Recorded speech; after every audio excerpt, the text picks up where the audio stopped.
प्यारे बच्चों नमस्ते। बच्चों आज आप पढ़ेंगे सामाजिक विज्ञान कक्षा 9। उसमें लोकतांत्रिक राजनीति जो आपकी किताब है, आप लोगों को पहले ही पाठ पढ़ा रखे हैं। उसमें आपका जो तीसरा पाठ है वो है चुनावी राजनीति। अध्याय 3 चुनावी राजनीति, लोकतांत्रिक राजनीति किताब का नाम सामाजिक विज्ञान में। क्लियर? तो हम पढ़ते हैं अब लोकतांत्रिक राजनीति के। इसको पॉलिटिकल साइंस भी बोलते हैं, आपको लोकतांत्रिक राजनीति को आपको बताया था, सिविक्स भी बोलते हैं। तो इसमें से हम तीसरा पाठ पढ़ते हैं चुनावी राजनीति। और चुनावी राजनीति को समझाने के लिए, पढ़ाने के लिए मैं आपका अध्यापक गिरीश चंद्र पांडे, राजकीय इंटर कॉलेज झनकट। आइए पढ़ते हैं चुनावी राजनीति के बारे में। चुनाव के बारे में आप लोगों ने सुना होगा, जानते होंगे चुनाव क्या होते हैं। देखें कभी पंचायती चुनाव, विधानसभा चुनाव, लोकसभा चुनाव, मंत्री बनते हैं, ग्राम प्रधान बनते हैं। देखें, कुछ बच्चों ने देखे होंगे, कुछ ने शायद नहीं जानते होंगे अभी। इसके लिए भी एक खास प्रक्रिया होती है बेटा चुनाव की, कि चुनाव कैसे होता है। हमने विद्यालय में भी मॉनिटर का चुनाव भी किया था, किया है ना आपकी क्लास में? हाँ, तो इसी तरीके से चुनाव होते हैं। अब चुनाव कौन कराएगा, किस तरीके से कराएगा, कैसे होंगे चुनाव, चुनाव क्यों होते हैं, इसी बारे में जानने के लिए अब हम पढ़ेंगे आपका तीसरा पाठ चुनावी राजनीति।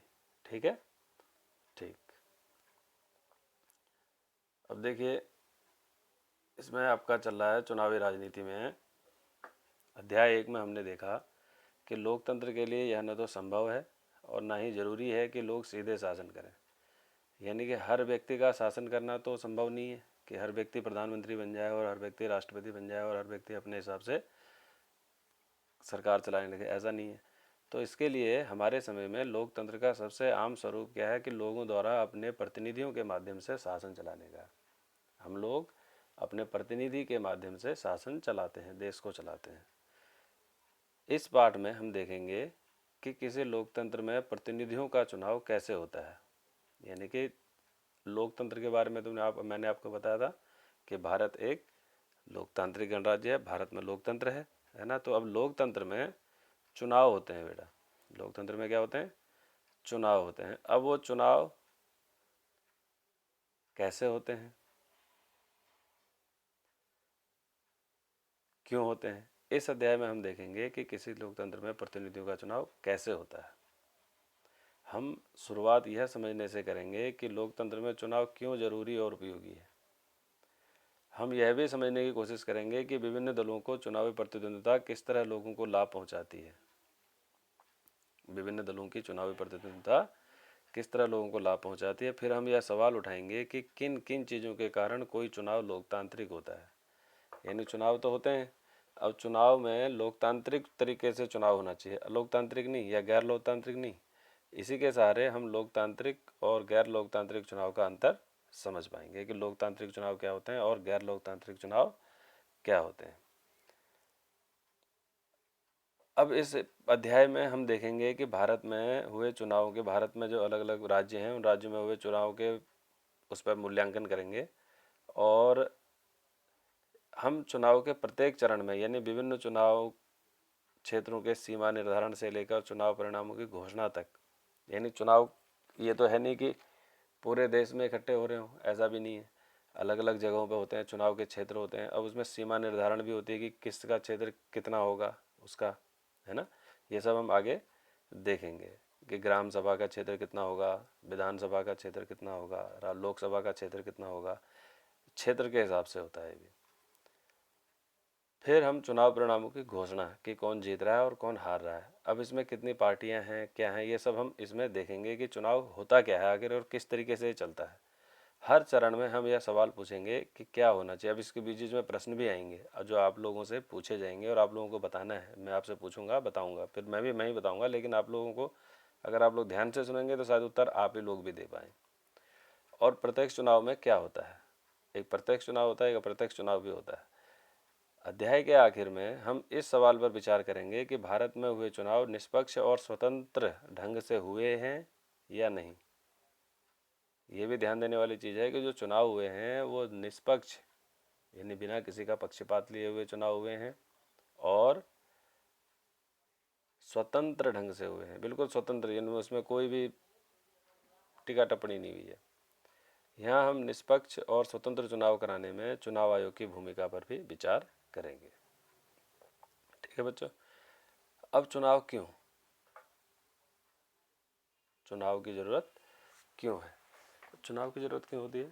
अब हरियाणा एक ऐसा राज्य है भारत का जहाँ पर चुनाव हुए थे। अब उस चुनाव के बारे में आपको बताते हैं कि उस चुनाव में आखिर हुआ क्या और वहाँ पर चुनाव हुए कैसे। हरियाणा के विधानसभा चुनाव, ये आपका एक एग्जाम्पल इसमें दिया हुआ है, इस एग्जाम्पल में आप लोग पढ़ेंगे। देखते हैं। आधी रात के बाद का समय, उत्सुक भीड़ शहर के चौराहे के पास पिछले 5 घंटों से अपने नेता के आने का इंतजार कर रही है। आधी रात का समय है और बहुत भीड़ है चौराहे के पास। पिछले 5 घंटे से लोग अपने नेता के आने का इंतजार कर रहे हैं, जो नेता उनका होगा। आयोजक, जो आयोजक उसे कहते हैं जो वहाँ की व्यवस्था को संभालते हैं, वहाँ की व्यवस्था को देखते हैं और वहाँ की व्यवस्था बनाते हैं। आयोजक जो आयोजन करते हैं, भीड़ को बार बार भरोसा दिला रहे हैं कि नेता बस अब आने ही वाले हैं। जब भी कोई गाड़ी पास से गुजरती तो लोग अपने नेता को देखने की उम्मीद में उठ खड़े होते। उन्हें लगता कि हमारे नेता आ गए हैं। जैसे कोई गाड़ी गुजरती वहाँ से, उनको लगता उनका उनका नेता आ गया। जैसे उदाहरण दो आपको, अगर आज कोई कहे कि यहाँ झनकट में प्रधानमंत्री मोदी जी आने वाले हैं शाम को 5 बजे, तो क्या होगा, बहुत भीड़ इकट्ठी होगी और जो लोग होंगे, वहाँ पुलिस व्यवस्था होगी, वो सब बताएंगे कि हाँ हाँ रुको भैया रुको, भीड़ मत लगाओ, ज़्यादा देर में हो, हल्ला मत करो, नेताजी आने वाले हैं, प्रधानमंत्री जी आने वाले हैं। वैसे ही यहाँ पर लोग इस उम्मीद में एकदम से खड़े हो जाते थे कि हमारे नेता आने वाले। बहुत उत्सुकता थी, बहुत लोग थे, बहुत भीड़। और यह नेता हैं श्री देवीलाल। कौन है? श्री देवीलाल, हरियाणा संघर्ष समिति के प्रमुख। हरियाणा संघर्ष समिति उनकी एक पार्टी है, उसके प्रमुख हैं, जो गुरुवार की उस रात करनाल में भाषण देने आने वाले हैं। करनाल जगह है हरियाणा में। 76 वर्ष के इस नेता को आजकल जरा भी फुर्सत नहीं है। 76 साल के हो गए हैं श्री देवीलाल जी, लेकिन उनको अभी भी बिल्कुल भी फुर्सत नहीं है। उनका राजनीतिक कार्यक्रम देखिए, सुबह 8 बजे से शुरू होकर रात 11 बजे तक चलता है। सुबह 8 बजे से लेकर रात 11 बजे तक चलता है। और आज सुबह से उन्होंने 9 चुनावी सभाओं में भाषण दिया है। पिछले 23 महीनों से वे लगातार जनसभाएं कर रहे हैं और चुनाव की तैयारियां कर रहे हैं। पिछले 23 महीनों से, यानी 2 साल, यानी 1 साल 11 महीने से चुनावों की तैयारियां कर रहे हैं और लगातार जनसभाएं कर रहे हैं। इधर से उधर, एक गांव से दूसरे गांव, एक शहर से दूसरे शहर हरियाणा में घूम रहे हैं। ताकि क्यों घूम रहे हो, लोगों को बता सकें। हरियाणा संघर्ष समिति के वो प्रमुख हैं, तो क्यों घूम रहे हैं, अब वो इसमें देखते हैं क्यों घूम रहे हैं। यह हरियाणा 1987 में हुए राज्य विधानसभा चुनाव से जुड़ी एक अखबार की खबर है। एक अखबार की कटिंग है, उसमें से आपके को किताब में दी हुई है। राज्य में 1982 से कांग्रेस पार्टी की अगुवाई वाली सरकार थी। यानी 1982 में कांग्रेस पार्टी की सरकार थी। कांग्रेस पार्टी आप लोग जानते हैं, हमारे देश में 2-3 बड़ी पार्टियां हैं। Congress party, BJP Bharatiya Janata party, SP Samajwadi party, BSP Bahujan Samajwadi party, CPI, ऐसे बहुत सारी पार्टियां हैं। राष्ट्रवादी कांग्रेस पार्टी है ना, बहुत सारी पार्टियां हैं जो बड़ी बड़ी पार्टियां हैं। तो 1982 में हरियाणा में कांग्रेस पार्टी की सरकार थी और तब विपक्ष के एक नेता चौधरी देवीलाल, तब विपक्ष, एक पक्ष होता है एक विपक्ष होता है। जब पार्टी होती है, जब चुनाव होते हैं, जब राज्य में जब चुनाव बन जाते हैं, तो उसके बाद एक पक्ष होता है जो जीत जाता है और विपक्ष होता है जिसके पास कम सीटें होती हैं, वो उसको विपक्ष कहा जाता है। ठीक। तो न्याय युद्ध नामक एक आंदोलन का नेतृत्व किया उन्होंने। चौधरी देवीलाल ने एक न्याय युद्ध नामक आंदोलन का नेतृत्व किया और लोक दल नामक अपनी नई पार्टी का गठन किया। अपनी एक नई पार्टी बनाई, उस पार्टी का नाम रखा लोक दल। उनकी पार्टी ने चुनाव में कांग्रेस के खिलाफ अन्य विपक्षी दलों को मिलाकर एक मोर्चा बनाया। यानी उन्होंने कांग्रेस के खिलाफ क्या किया, जितनी छोटी छोटी पार्टियां थी उन सबको अपने साथ मिलाकर एक मोर्चा बनाया। अपने चुनाव प्रचार में श्री देवीलाल ने कहा, अगर उनकी पार्टी चुनाव जीती तो वे किसानों और छोटे व्यापारियों के कर्ज माफ कर देंगे। देखो, इसमें एक घोषणा की उन्होंने चुनाव से पहले जब प्रचार कर रहे थे, गांव गांव जा रहे थे, घूम रहे थे, तो उन्होंने प्रचार किया और घोषणा की कि किसानों और छोटे व्यापारियों के कर्ज माफ़ कर देंगे। उन्होंने वादा किया कि यह उनकी सरकार का पहला काम होगा। किसान और छोटे व्यापारी कर्ज कहाँ से लेते हैं? बैंकों से। जो बैंकों से जो उन्होंने कर्ज लिया होगा उसको माफ़ कर देंगे। ये उन्होंने कहा कि अगर हमारी सरकार आती है, अगर हमारी सरकार जीतती है इस विधानसभा चुनाव में। मुख्यमंत्री के लिए राज्य में किसके चुनाव होते हैं? विधानसभा के चुनाव होते हैं। और ग्राम प्रधान के लिए गांव में ग्राम प्रधान के लिए पंचायती चुनाव होते हैं। ठीक, यहाँ विधानसभा चुनाव इसको बोलते हैं, जो राज्य में मुख्यमंत्री के लिए होते हैं। तो ये राज्य में मुख्यमंत्री चुनाव के लिए घूम रहे थे चौधरी श्री देवीलाल। लोग तब की सरकार से नाखुश थे। कौन सी सरकार से नाखुश थे? जो कांग्रेस की सरकार चल रही थी। वे देवीलाल के वायदे की तरफ आकर्षित हुए। अब जब देवीलाल वायदे पे वायदे करे जा रहे थे तो लोग जो है सोचने लगे कि हाँ, अगर देवीलाल जी की सरकार आ गई तो शायद हमारे कर्जे माफ़ हो जाएंगे। इसलिए जब चुनाव हुए तो उन्होंने लोकदल और उसके सहयोगी दलों के पक्ष में जमकर वोट दिया। लोकदल और उसके सहयोगी पार्टियों को राज्य विधानसभा की 90 सीटों में से 76 पर जीत मिली। लोकदल को अकेले ही 60 सीटें मिली और उसे स्पष्ट बहुमत मिला और कांग्रेस के हाथ तब सिर्फ 5 सीटें लगी थी।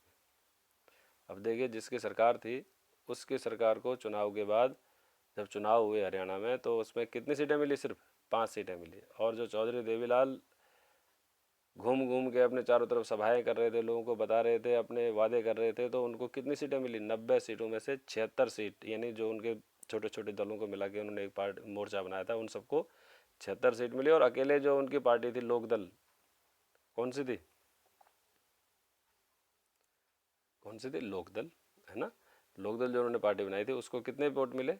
60। यानी कि 90 में से 46 सीटों पर बहुमत होता है और इन्हें 60 सीटें मिली, तो यानी स्पष्ट बहुमत मिला इनको। चुनावी नतीजों की घोषणा के बाद तत्कालीन सरकार के मुख्यमंत्री ने पद छोड़ दिया। जो उस समय मुख्यमंत्री थे उन्होंने पद छोड़ दिया। भाई वो हार गए, उनकी पार्टी हार गई। हर 5 साल में चुनाव होते हैं, चुनाव के बाद जनता ने उनको वोट नहीं दिया, सिर्फ 5 सीटें मिली, तो वो मुख्यमंत्री ने पद छोड़ दिया। लोकदल के नवनिर्वाचित विधायकों ने, जब लोकदल के जो 60 जो विधायक थे, 60 सीटें जो मिली थी और जो टोटल 76 सीटें थी, उन सब ने मिल के अपना नेता देवीलाल को चुना। किसको चुना? श्री देवीलाल को। राज्यपाल ने, जो राज्यपाल होते हैं, आपको बताया था राज्यपाल होते हैं राज्य में मुख्यमंत्री के बाद एक राज्यपाल जो होते हैं। राज्यपाल इसलिए होते हैं जो मुख्यमंत्री के पूरे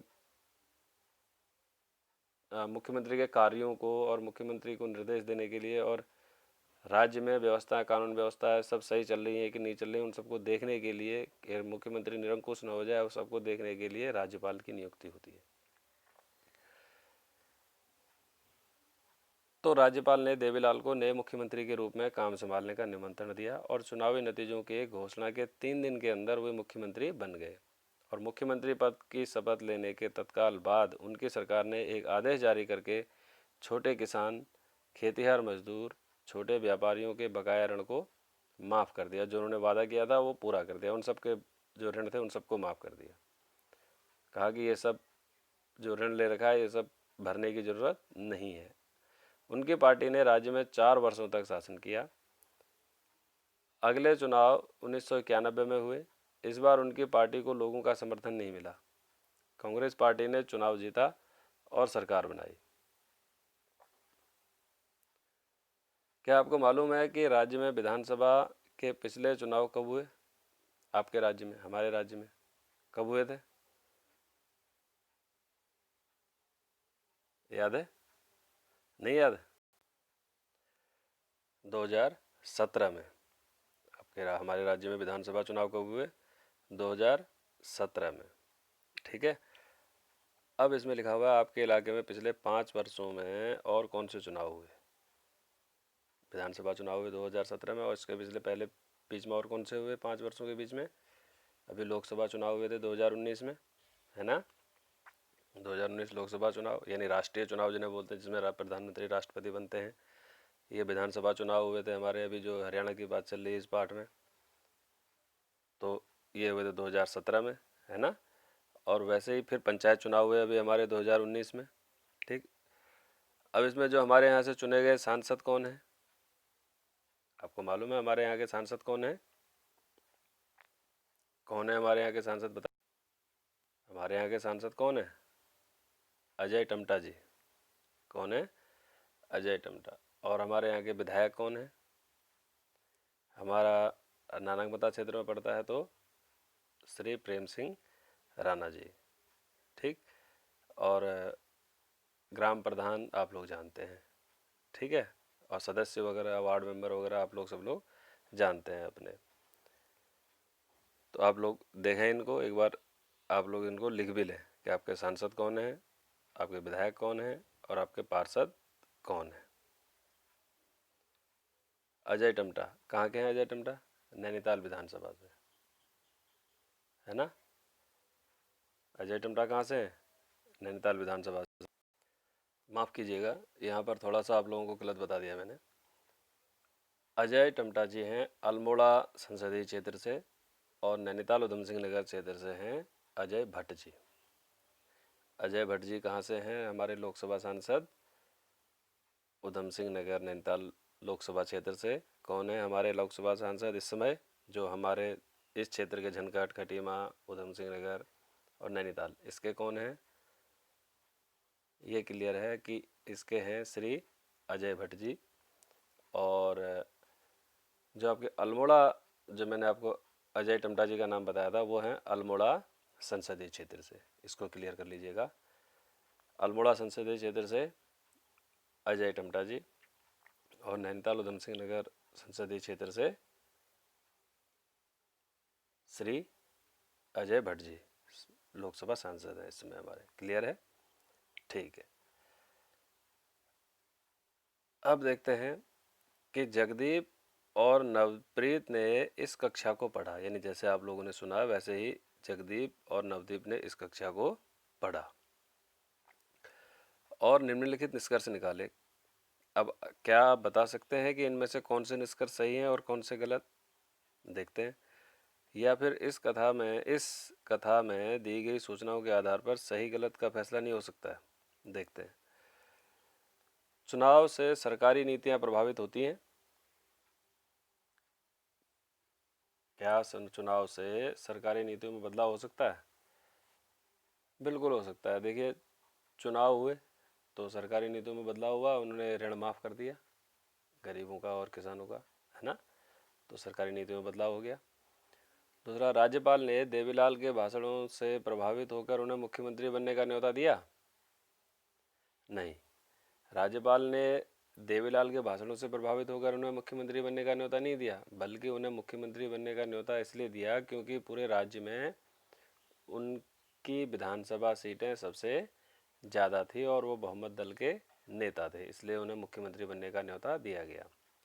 ये इसका उत्तर है। ठीक। अगला तीसरा है, लोग हर शासक दल से नाराज रहते हैं और हर अगले चुनाव में उनके खिलाफ वोट देते हैं। ऐसा क्यों होता है कि लोग जो है हर बार सरकार बदल देते हैं, एक बार इसको वोट देते हैं, अगली बार फिर किसी और को देते हैं? ऐसा क्यों? क्योंकि हर व्यक्ति की अपनी आकांक्षाएं पूरी नहीं हो पाती हैं, सरकार वो सब काम पूरे नहीं कर पाती है, जनता को संतुष्ट नहीं कर पाती है, इसलिए जनता नाराज़ रहती है और अगले चुनाव में उसके खिलाफ वोट देती है। और कई बार ऐसा होता है कि उसी पार्टी को दोबारा भी वोट देते हैं लोग, उनकी आकांक्षाएं पूरी हो जाती हैं तो। लेकिन ज़्यादातर ऐसा, बहुत कम चांस ऐसे होते हैं कि दो दो बार, तीन तीन बार उनको मौका मिले। ज़्यादातर 5 साल में ही बदल देते हैं लोग, क्योंकि उनकी आकांक्षाएं पूरी नहीं हो पाती हैं।